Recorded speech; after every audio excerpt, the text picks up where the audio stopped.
Yeah, almost I'm done. impressed there, right? Let's get started. First, I'd just like to ask, how are you doing today? Doing all right, pretty tired. How about yourself? I'm doing well. Great. And I'm also tired. What's your favorite color? Hmm. It's a difficult one. I think you asked me this question before. My answer again is going to be burgundy. Oh, that's That right, is I my- have yes. asked this question. Yes, you have asked me this question. All right. Let's get into the questions. If Sudan does not support terrorism, then should we continue this designation?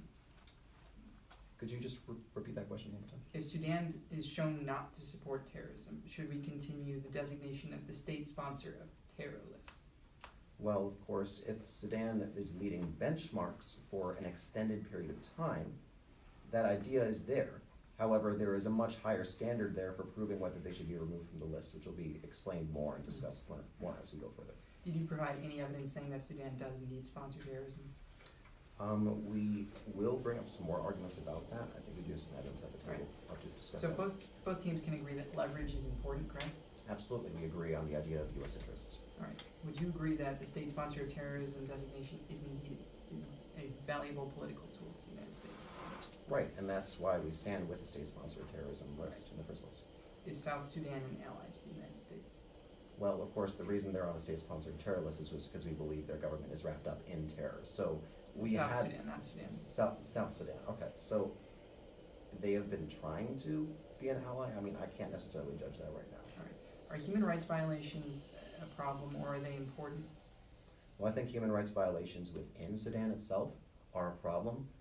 Whether they link to an actual harm to the United States is another question altogether. Should we attempt to stop human rights violations when we see them? Excellent question. The problem with foreign policy objectives is that we have to always consider United States interest. Mhm. If we're just protecting another country without achieving a stated objective for ourselves, it wouldn't really qualify as a strong foreign policy. Generally, it's a good thing, but we have to consider our interests as well. All right. So you're saying it's in the United States' interest to ignore human rights violations, correct? Absolutely not. I believe that we need to balance the idea of human rights violations and human rights with the strategic interests we have in the sub-Saharan African and Middle Eastern regions. All right. And can you tell me why we should continue this designation?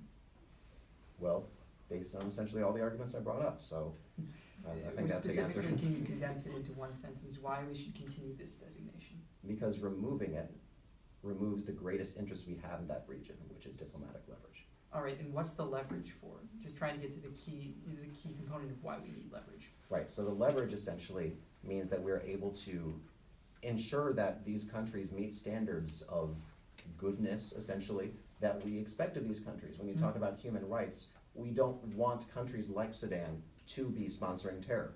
Pretty much everyone, including the United States, and I mean, even Russia or any other country that isn't a terrorist country agrees terrorism is a problem. So that's why that state sponsor of terrorism list exists, and why we want leverage in the region. I see I have no further time. Thank you so much for your answers.